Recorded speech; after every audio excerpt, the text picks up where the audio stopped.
Hello, everybody.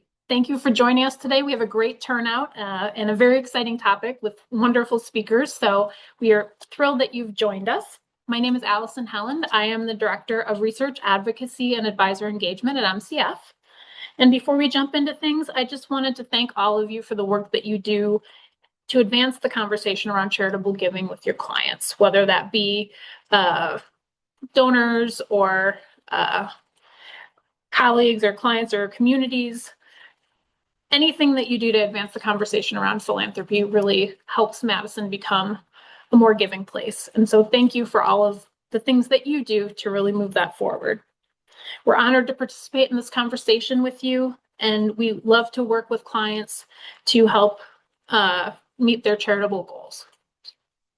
Before we jump into today's program, there are 2 additional advisor events coming up this year that I wanted to make you aware of. So our annual in-person advisor seminar will take place on September 24th from 2:30 to 5 p.m. at Monona Terrace. And our featured speaker will be Professor Christopher Hoyt. And he is going to give a seminar on giving smarter, inheriting better, tax strategies for IRAs. So some great charitable planning advice around stretch IRAs and other things you can do with IRAs for your charitable planning. And then we will have one final webinar this year, and that will be on October 14th. We've received a lot of feedback from advisors that they'd like to learn more about the basics of land trusts. So we will have Chris Gushenritter from Gathering Waters give us a primer on land trusts, and we would love for you to join us. We will be sending events out or invites out for this event over the summer probably, and then the early fall for Chris's event. But you can put them on your calendar now. If you know you want to attend and you want to make sure you're on the list, send me an email right now and I will make sure to get your name on the list. In addition to attending these events, we do have some other advisor resources available. So I just wanted to remind you of them. You can access all of our prior webinars on our website. If you go to the advisor tab and then you go to webinars, you'll see all of those recordings and you're welcome to watch them at any time. We also have the advisor blog. So we had monthly and now we're doing kind of bi-monthly posts on topics that we hear about from advisors, topics that we want to provide some additional clarity on, and maybe some things about how MCF operates that we want to educate advisors on. So those are always available to you. If there's topics, if there's things that you would like to see us covered, please contact me. I'm always on the lookout for ways to better serve our advisor and our nonprofit leader community. So 2 final housekeeping items. For those of you who are practicing attorneys in Wisconsin, you can be eligible for 1 CLE credit if you are participating in the live webinar. If you are watching this on our YouTube channel after the fact, unfortunately, that will not be eligible for CLE. If you have questions for our presenters, which you may because they are experts in their field, so pick their brains, please drop them into the Q&A tab at the bottom of the screen. That's the easiest way for them to see it, and we can address those. So with all of that said, I want to introduce our featured speakers. I am so excited today to be joined by Johanna Allex from Stafford Rosenbaum and Becky Steinhoff from the PRL Keystone Foundation. Johanna is a partner whose practice covers all aspects of estate planning and estate administration, as well as marital property law, business succession planning, and tax-exempt organization planning and operations. Becky is the executive director of the PRL Keystone Foundation. As I said, she oversees their programming and their strategic areas of health, education, economic independence, and environmental justice, as well as climate change. So at this point, I'm going to turn it over to our experts. Take it away, Johanna.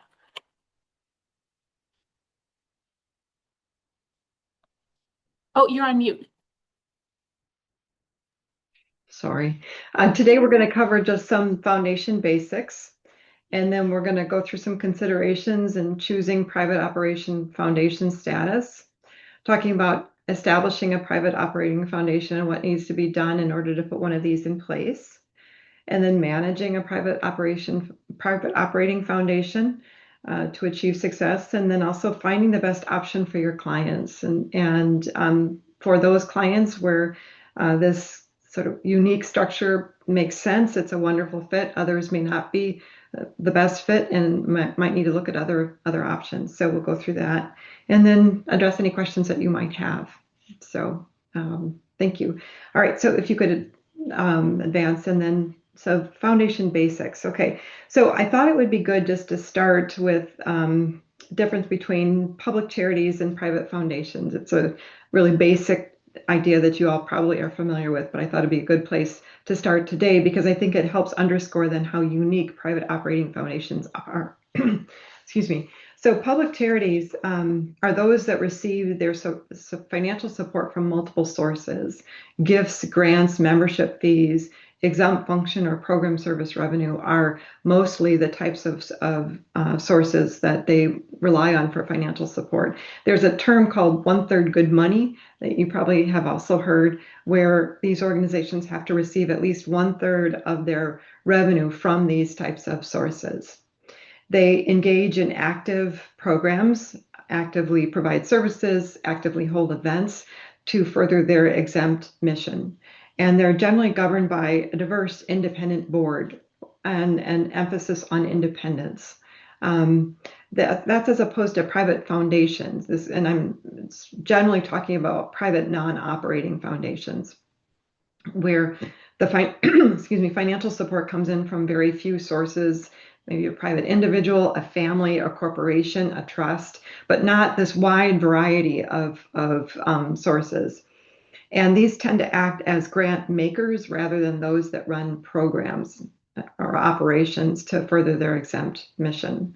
And they're generally governed by donors, which means that if there's a few, if the donor source is very narrow, very small, then it's probably going to be a relatively small or very interested board, closely related board. Okay, next slide, please. Okay, so that's as opposed to this private operating foundation idea. So under 501c3, every organization starts off as a private non-operating foundation, but then if they then are they recognized otherwise if they meet certain requirements. So a private operating foundation is, I like to see it as like the Prius of the tax exempt organization world, and that it is part private non-operating foundation, part public charity, and it's a subclassification of private non-operating foundation, but like I said, it's a hybrid in that it actively runs programs, provides services, holds events, and furtherance of its exempt mission. So it's not just a check writer. They receive support from very few sources, so similar to the private non-operating foundation model that, in at least the organizations I work for, it's really just been one family that have provided the source of support so to accomplish the exempt mission. And it has to meet certain financial requirements in order to be classified as a private operating foundation. First is they need to spend at least 85% of the lesser of their adjusted net income or minimum investment return on its exempt activities. Now, adjusted net income is not that difficult to get your arms around, but this idea of minimum investment return is a little more complicated. And that's the excess of the combined fair market value of the organization's non-exempt purpose assets over the amount of debt that they incurred in order to obtain those assets. And in my experience, it's usually investment assets. And then in addition to the 85% test, they need to meet one of the three following tests. And one is the asset test, and that is where at least 65% of the organization's assets must be devoted to actively conducting their functions, exempt functions, or towards related businesses. The second, or endowment test, is that the organization is normally required to make qualifying distributions directly for its active exempt activities in an amount at least equal to 2/3 of its minimum investment return. And then the third, which is the supports test, which I have not in my practice come across this. I think it's rarely used.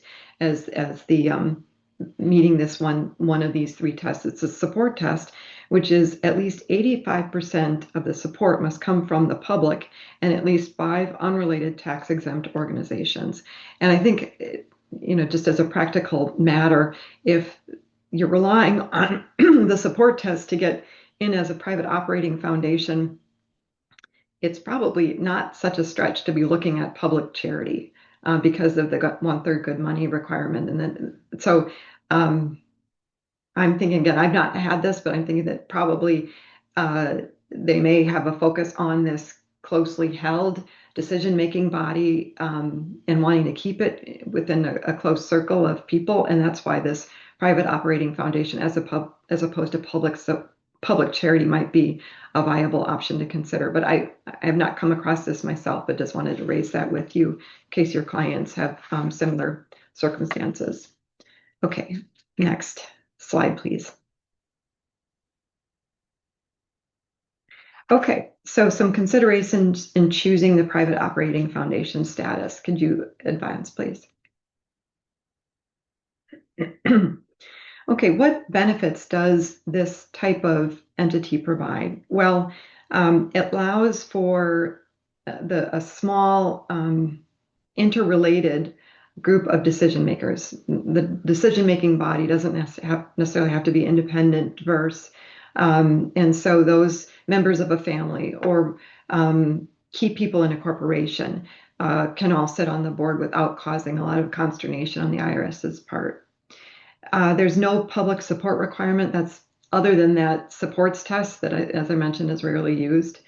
And but it also allows for the operating of independent mission-driven programs. So actively engaged in exempt function activities allows for that. It also offers a higher donation deductibility than other private non-operating foundation types. So, for example, for cash contributions to private operating foundations, a donor is able to take an amount up to 50% of their adjusted gross income for the deduction, for cash deduction. That's opposed to private non-operating foundations or private foundations where there's a 30% limit on that. And they're not subject to the 5% minimum distribution requirement. And I think the reason why is because the money's already being spent on exempt activities in terms of actively engaged in those operations. And then they're not subject to the excise tax on undistributed income. And I'll talk about excise taxes in just a minute, but their private operating foundations are not subject to that. Private non-operating or private foundations are. So that's one of the benefits of the POF status. Okay, so what are some of the disadvantages? Well, there's a lower tax deductibility for contributions to a POF than to a public charity. So it's not a huge difference, but it can be important to some donors. So for, as I mentioned, the cash donations to a private operating foundation, that's at 50%. That's the limit of AGI, whereas to a public charity, it's 60%. So a little bit more benefit there for the donor. And then in addition to initially meeting the 85% and one of the asset endowment or support tests, you have to do that on an ongoing basis. And very often it's a 3 out of 4 year requirement, but for my purposes, it's most organizations, they're probably not going to be living very close to that line. They're probably going to be looking at making sure that they meet that every year. They're subject to many of the private foundation excise taxes. Now, just as a minute on the excise taxes. So excise taxes are a way for sort of guardrails to be put around private foundation operations. So if you think about the interest that the public has in public charities. Now, the public, if I was to donate $1,000, say, to a local soup kitchen, I would want to make sure that that local soup kitchen is using the money to the best of its abilities towards furthering its exempt purposes. So I have an interest in what happens. I'm going to be taking a bit more time to look through what's going on with that organization. Whereas with a private foundation, where the support is coming in from a very narrow set of individuals or corporation or trust, for example. And those people may also be sitting in the role of decision maker with respect to what happens with that money. There's the checks and balances that you have in the public charity sector, public charity setting aren't there. So these excise taxes are designed to encourage or discourage certain types of behavior.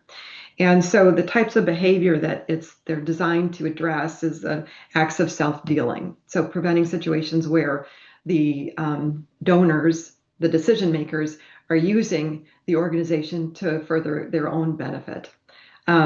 Investing in jeopardizing investments, where they're going out on some limb in terms of investing in a business that is very much of a startup. That's something that the excise taxes are designed to discourage. Excess business holdings. So as I mentioned, private operating foundations are not subject to this excise tax, but just in general, private foundations are.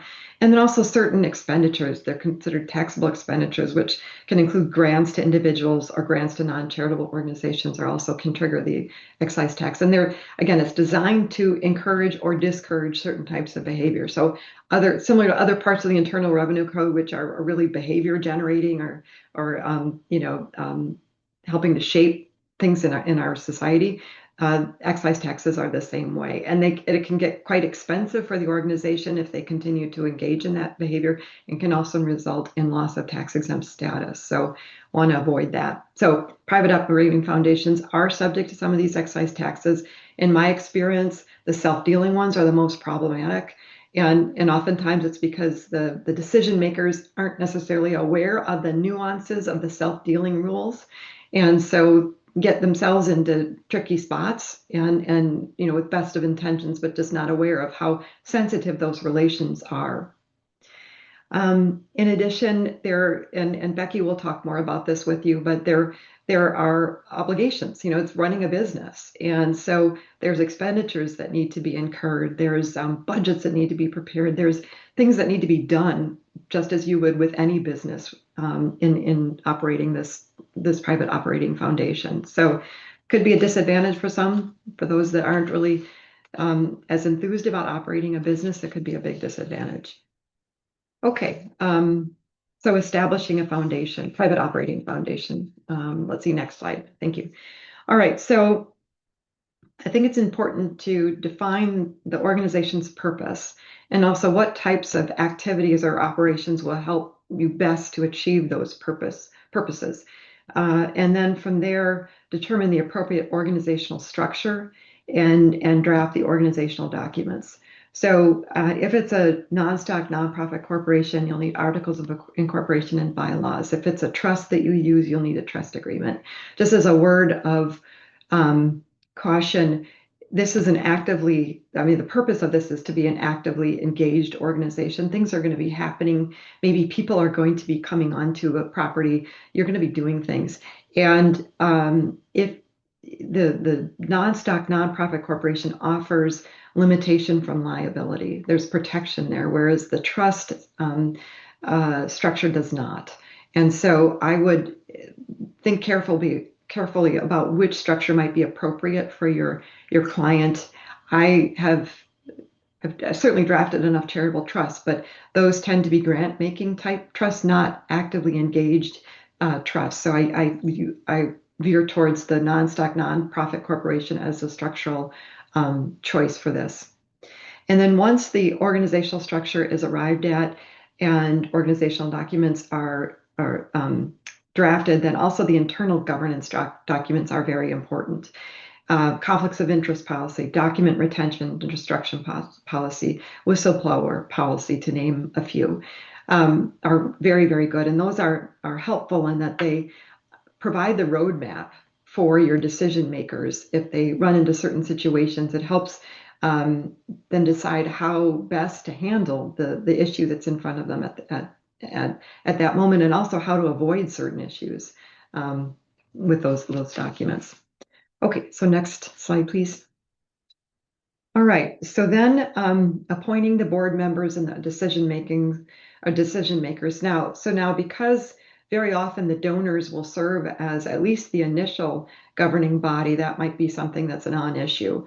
But developing a governance structure and expectations are also very important. And I think making sure expectations are clear from the beginning are so important so that people don't either um, overcommit themselves or just don't have a very good understanding of what really is involved in terms of making good decisions for the organization and setting it up for the best chance of success.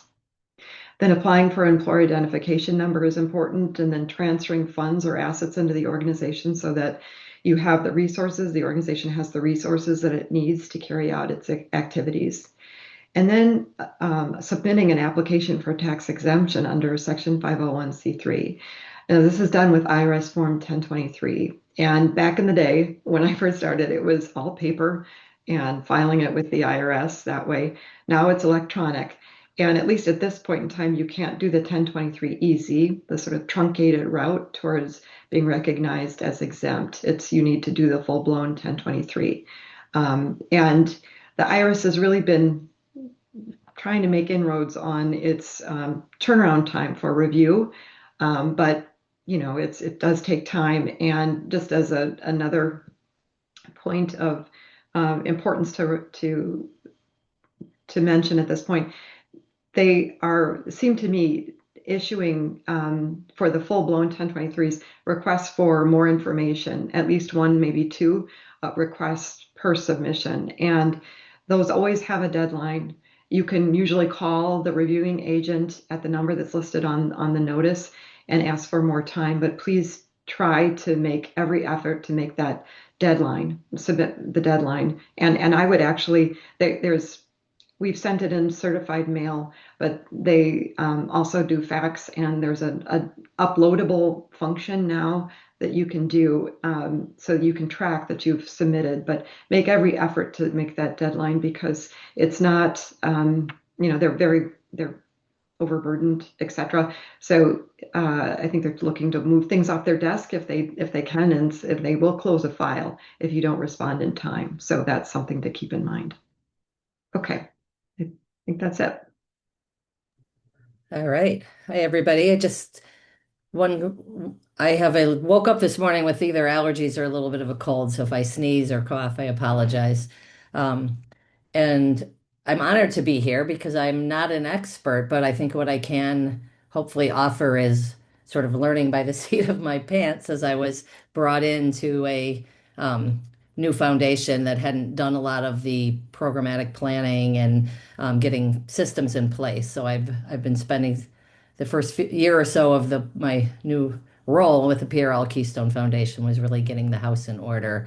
Um, and they are a group of PRL is made up of a group of members. They call themselves not board members, but just members who are both related and unrelated, who decided to pool their philanthropic dollars to have more impact. And due to a desire to be anonymous in their giving, there's sort of a complicated structure that was put in place to protect their anonymity.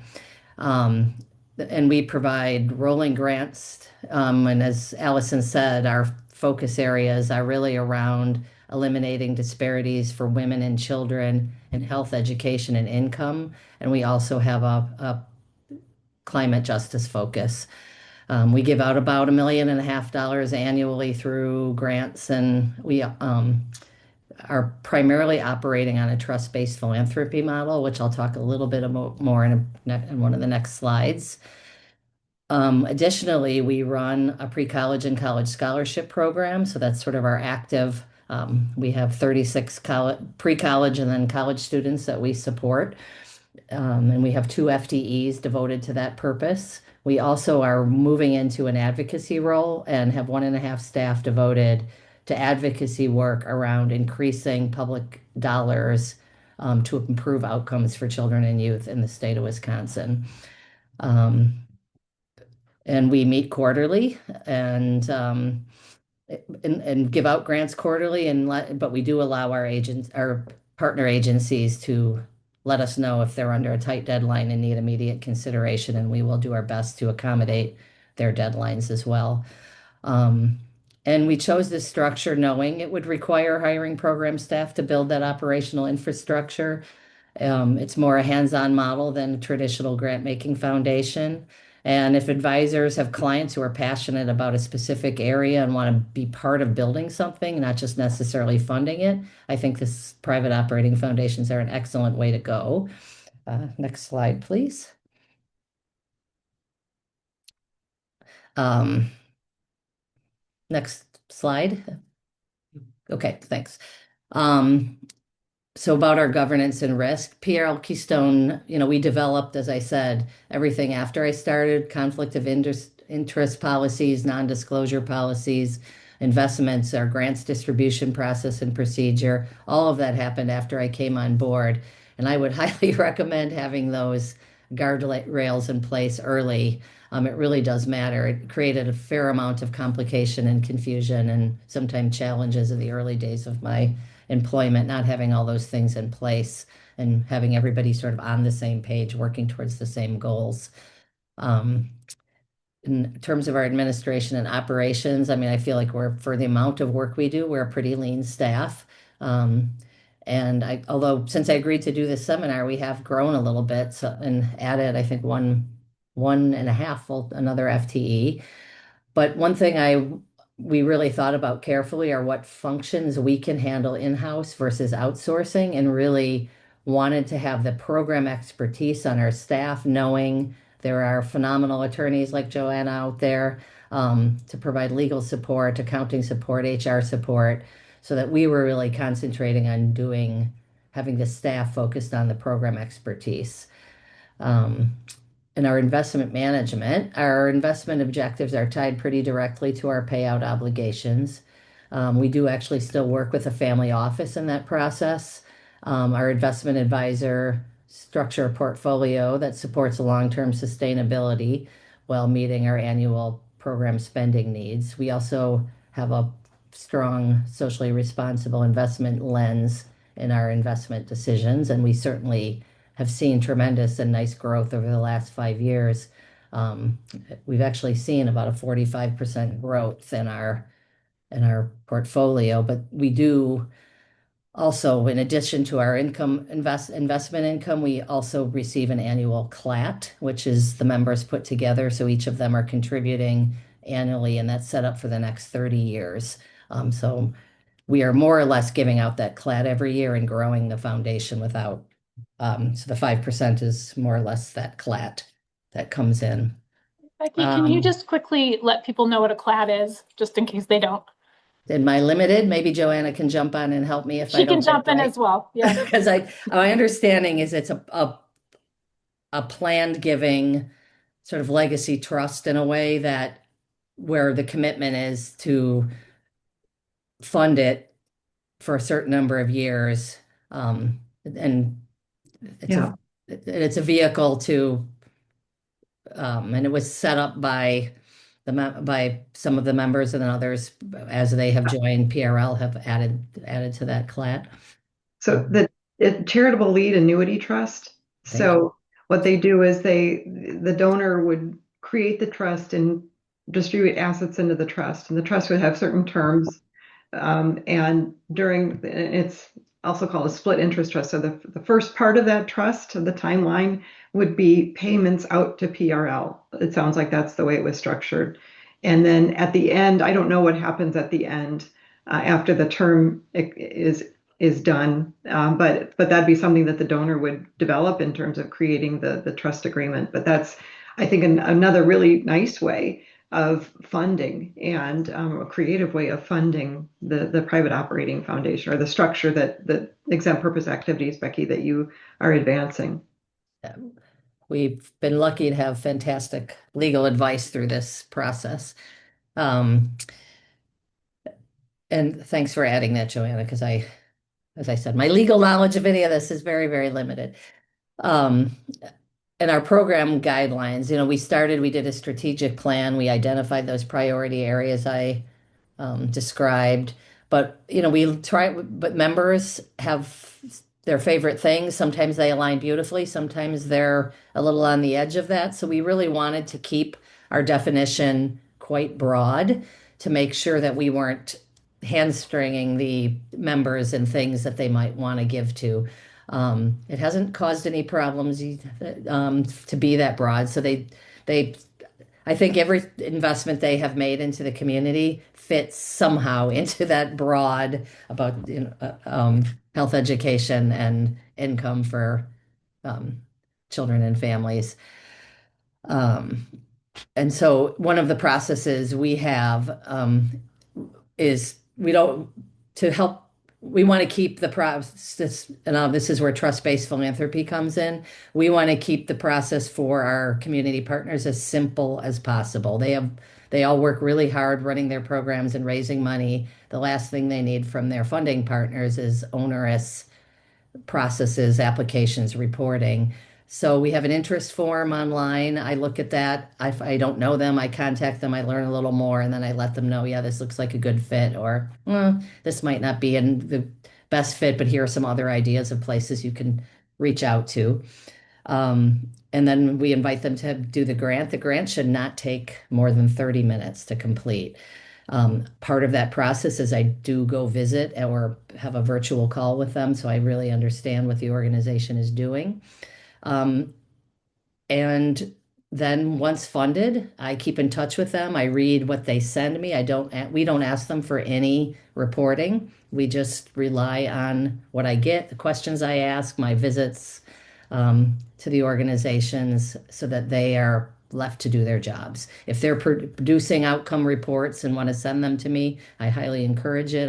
At each quarterly meeting, I give a couple sentences update on each of the things we're funding and what they're up to. But I get that from my own work, not putting work on our community partners. So really that's what trust-based philanthropy is getting to know the organizations and letting them do their good work. And strategic planning, just like would with any nonprofit or operating foundation, we have a living document. It's part of our annual review. We look at it, we make adjustments. And one thing I'm really proud of our members is they do, of course, have their interest areas, but they are really wanting to learn about what is the need in the community and are they giving to what is most needed in the community. So they've made changes and for example, they've become more interested in housing as they've learned about impact and need and what housing stability or instability does for their outcome, for their goals and priorities. So we make those changes and update that strategic plan on a regular basis, but they are really responsive to community need, which I'm very proud of them for. So I guess my advice is helping clients think through that operational build out before they commit to the POF structure. Compliance piece is manageable. As I said, a lot of that we outsource, and program infrastructure is what takes that investment and that commitment. And that's just to be like a broken record. If we had done some of that before we started giving out grants and being active in the community, it would have been a little bit easier.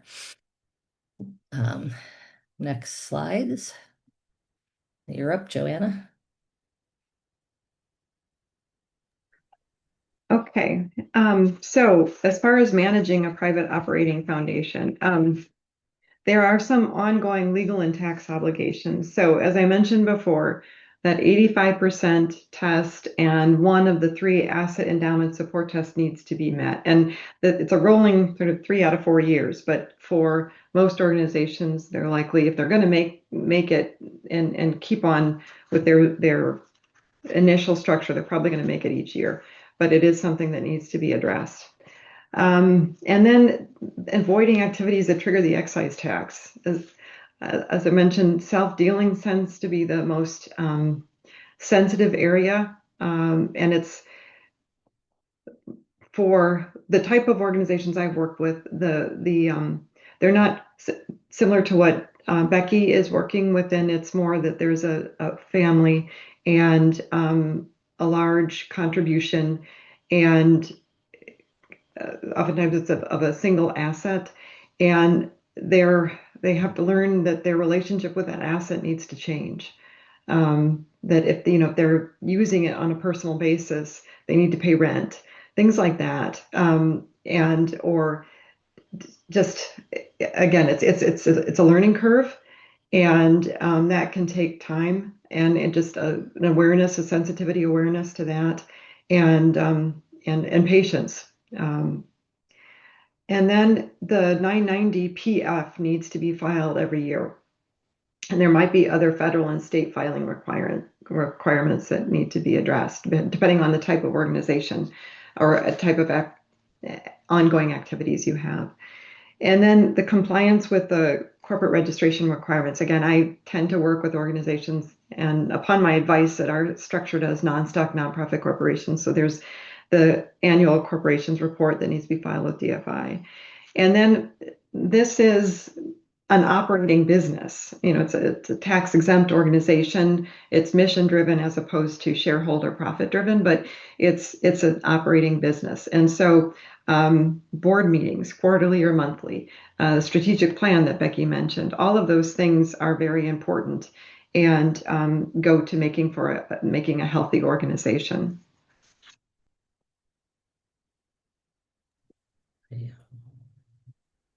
Are we at the next? Okay.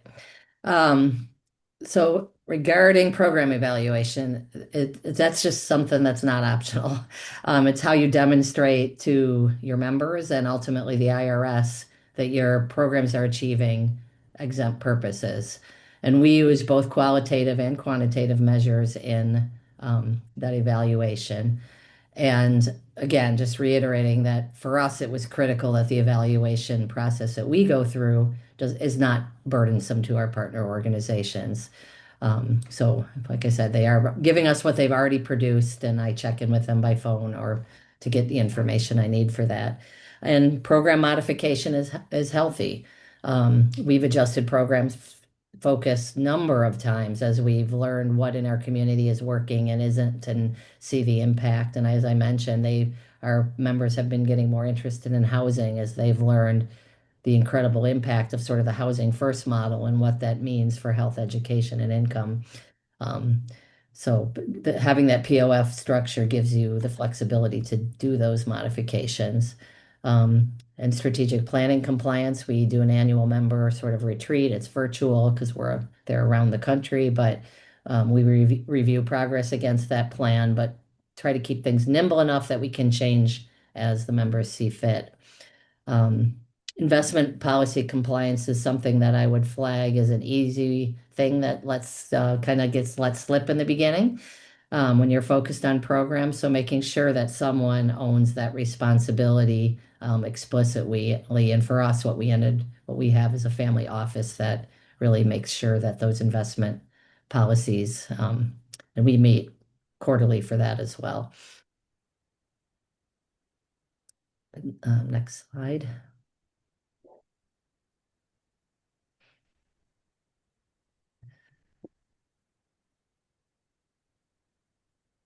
Okay.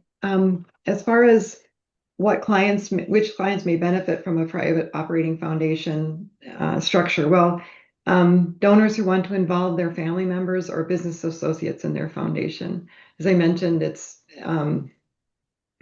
tends to be a closely held group of people, or closely related, interrelated group of people that run these types of organizations. So that would be something that's kind of a flag that this might be a good fit for them. And then about seeing unmet needs in the community and want to develop programming to address them. And Becky, you can talk directly to that based on your experience with PRL, and not only seeing current needs, but anticipating and adjusting based on developing needs. Yeah, one of the things that happened early on is the members expressed an interest in giving college scholarships or post-secondary scholarships to Madison High School students graduation, but the sort of demographic of the student that they really wanted to support are ones who struggle to get through school. And when they explained what they wanted, I said, well, that's really great and it's a huge need, but I don't think giving college scholarships to students who've barely made it through high school is probably the most successful model, because they are likely to go to college and be completely overwhelmed, or even a tech school and be completely overwhelmed. So they asked me to look into it. I developed did a lot of research and presented them with a plan. And so that's where our pre-college and college scholarship program comes from. So we developed a pretty intensive curriculum that really supports the social emotional needs of the children. And then we work through the AVID program to make sure that their academics are being tracked. And I mean, our staff are in the school every day. And it's absolutely a beautiful thing. I mean, we have 36 kids involved. We've only lost one student in the years we've been doing it, and watching them grow and change and begin to see that they are worth it. That's like the first hurdle that they are worth this investment and that they can do it. And then beginning to see their eyes and open, and they're just doing phenomenal. I'm so proud of that program. But we're sort of that unmet need, and they've paid a lot of attention to access issues for particularly women and children, and access to resources. And as Joanna mentioned, that membership piece is key, whether it's all related family members or friends and family that have that connectedness and that work to get them on the same page so that they are all working towards that same mission, and keeping that fresh and communicated, I think makes for a really meaningful vehicle for engaging their philanthropy. Do you have And then donors who are willing to incur the administrative costs related to program development and implementation, and who are not interested in or dependent upon seeking funding from a wider variety of sources. So I think this gets to, that this is a business, and it costs money to start, it costs money to run, and you have to have the appetite for that. Yeah. And you have to have the resources. So those who maybe have the appetite to run a business, maybe not have the resources, that might be a public charity, might be a best or a better vehicle for that type of thought process. But you kind of have to have both in place in order for this structure to work. Yeah.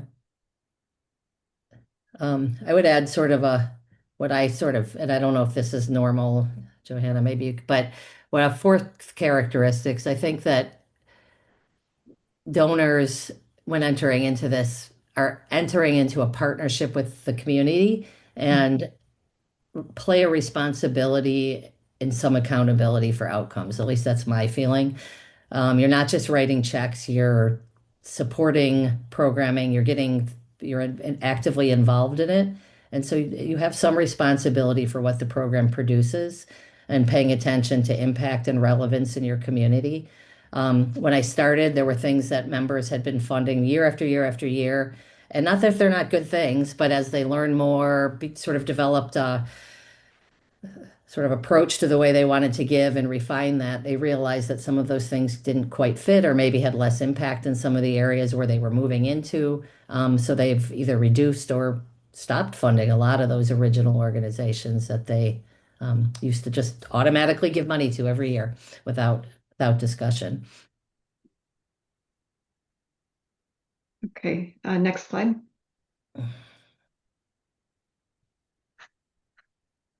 Okay, let's see, clients who may not benefit from this structure. Well, clients who want to maximize their charitable deductions. So definitely the most favored tax status with respect to charitable giving is the public charity. And that's where you get that 60% of AGI for cash donations. So private operating foundation is not much worse, or it's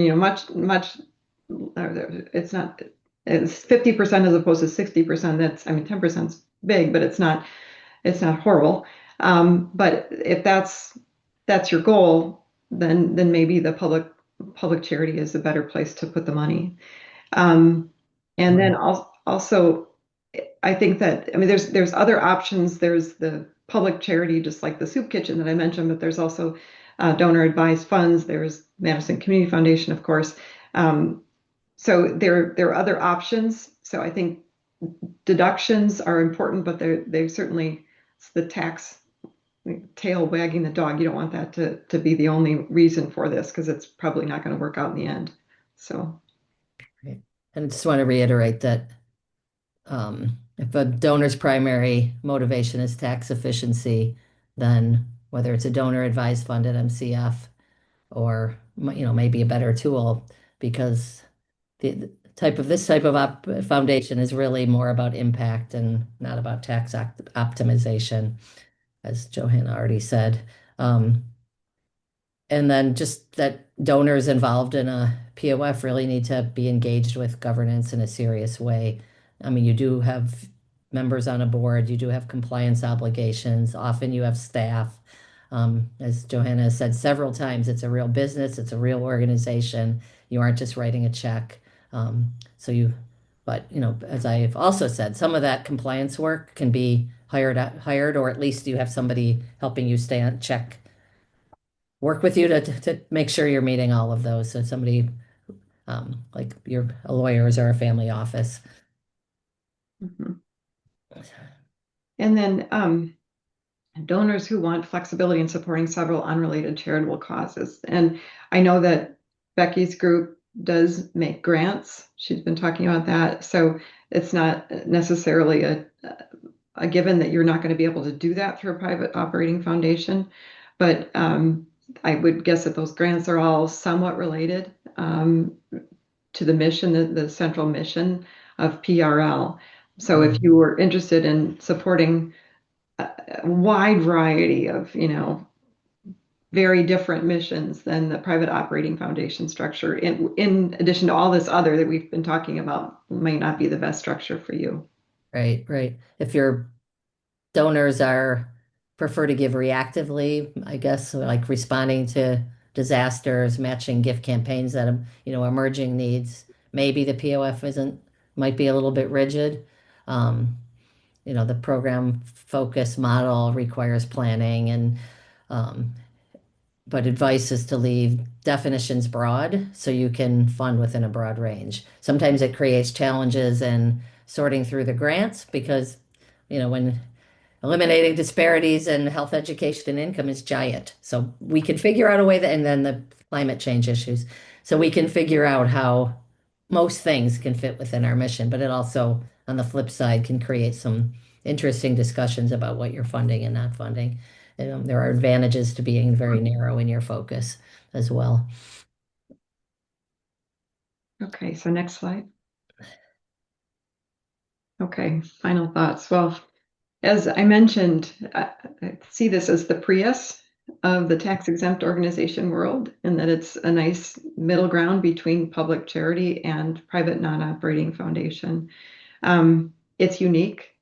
And in my experience, where it fits well, but that's after a lot of thought and consideration is put into the other two, public support or public charities versus private foundations, and what is really going to make the most sense given the needs of the donors in achieving their exempt purpose mission and how they go about it, how to define their exempt purpose mission and also how they go about doing that.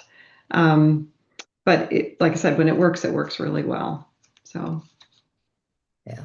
I think if it fits well with what your donors want, I think it's a really powerful tool. I mean, I certainly find the work deeply satisfying, and I'm so honored that I was hired to do this work. And the people I work for are amazing. Um, so, but I guess my closing thought is the best thing I think you can do is have honest conversations about whether this is the best thing. Even they may think it is, but thinking through all the things we've said, it ultimately may not be. And MCF is a tremendous resource in the community for advisors and navigating these questions, bringing them or other partners, your attorneys, into this kind of conversation early so that you're actually making ultimately the long-term best decision for your clients or donors. So, you're on mute. Sorry, this will work better. Thank you both for sharing all of your expertise with this. I wanted to just jump in and get your thoughts on a few other issues related to private operating foundations. So I think, what we hear a lot in the environment of systems change, or, sometimes in the nonprofit world, they refer to it as upstream, right? Change of not just maybe serving end users, but really trying to work with the systems that have caused a specific problem to resolve it. And in many cases, advocacy can be a part of that. But Johanna, I know sometimes private foundations walk a fine line when it comes to advocacy with respect to retaining their tax exempt status. So I'd love to hear from both of you on, what are your thoughts there? Are there certain things that a private operating foundation absolutely can't do? Does it matter whether something falls into advocacy versus lobbying? Any thoughts you have on that would be really helpful. I can share a little because we are doing advocacy work, although we have not entered into sort of the elected official governance discussions and range yet. But one of the things that really helps us, which maybe I should have said in the beginning, is the employees that work for PRL actually are employed by a family office. So we aren't employees of PRL. We are employees of the family office, which makes things a lot more flexible for us. We are in the beginning conversations about a C4, which is what we would use for advocacy work. But we are very committed, and I have had many conversations with private funders. Just imagine the power of our dollars if we weren't constantly being asked to fill gaps in basic operating, because we don't have enough dollars for going into, well, in this case, improving outcomes for children and youth. And so if we had more, and not shifting dollars within the already in the state budget, but new revenue streams that were earmarked for improving outcomes for children and youth, just imagine that, so that base operations were covered, like for childcare. Just imagine what the power of our dollars in bringing organizations to the next level, to funding innovation and impact. And anyway, so that's sort of a journey we are going on just because of what you just said, Allison. It was a great question. Yeah. I think what is important is, where advocacy can further your exempt mission, whereas in a public charity, you can do it. There's reasonable, there are restrictions in terms of how much and all of that, but which is the subject of a different advisor series. But I think for the organizations I've worked with, what I've encouraged is either the C4 idea, use resources to develop another organization that you can then have more freedom to do the advocacy work, or partner with a similarly situated C4 organization that's already up and running, and develop programs with them to further your mission at that level. Right. But not to do it within the POF. Yeah. Right. And then just from an operations standpoint, I know we kind of talked about there's this period where you're getting things online, you're putting things together, you're filing your organizational documents, you're probably looking at who you're going to have lead the organization, what your activities are. And then you file your 1023. And then your 1023 sits at the IRS. Do you have to sit on your hands until the 1023 is approved? Can you conduct programs while the 1023 is pending? Can you accept funds while the 1023 is pending? What can you do? That's kind of a sticky question for all organizations that submit the 1023, and certainly most of the time when recognition is obtained, it relates back to the date of incorporation or date of organization. But that's kind of risky, to be actively engaged in business and presenting yourself as an exempt organization when you're not, because you're not until you're recognized as being such. So what I would suggest is to find a fiscal agent, somebody that is already up and running, an organization's already up and running, that could perhaps, if not facilitate the flow of funds for all of your purposes, at least some of them, so you can get going.